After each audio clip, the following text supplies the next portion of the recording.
আপনার সন্তানকে যদি আপনি বাহিরের নৈতিকতা, বাহিরের সম্মানবোধ, বাহিরের যে স্নেহবোধ, সামাজিক মূল্যবোধ যদি না শেখাতে পারেন, তাহলে সেই সন্তান আপনাকে কতটুকু সম্মান করবে, সামাজিক সম্মান করবে, শ্রদ্ধা করবে, সেটা আসলে মানে ভেবে দেখার বিষয়।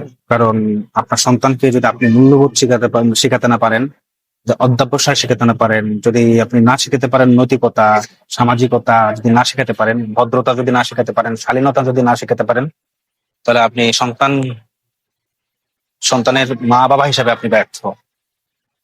মনে রাখবেন, আপনার সন্তানকে যদি আপনি সুশিক্ষায় শিক্ষিত না করতে পারেন, ভদ্র যদি না বানাতে পারেন, একটা সমাজের, দেশের সুনাগরিক হিসেবে যদি প্রতিষ্ঠিত না করতে পারেন, তার সম্পূর্ণ দায়ভার আপনার।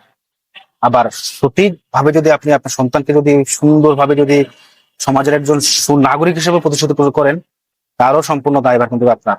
তো এই জিনিসগুলো আপনাদেরকে মেনিং মানে মিনফুল রাখতে হবে, যে মেজরিটি রাখতে হবে, যে মাইন্ডে, যে আপনার সন্তানকে শুধু জন্ম দিলেই তার কাজ শেষ হয়ে যায় না।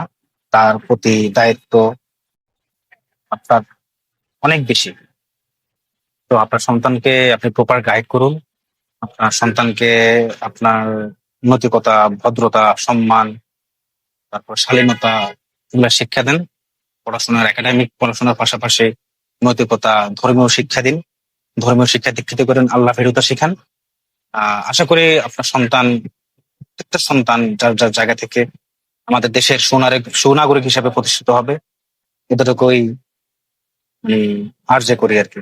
তো ধন্যবাদ সবাইকে, সবাই ভালো থাকবেন। আর আমার ভিডিও যদি আপনাদের ভালো লাগে থাকে, অবশ্যই লাইক, কমেন্ট, শেয়ার করে আমার পাশে থাকবেন।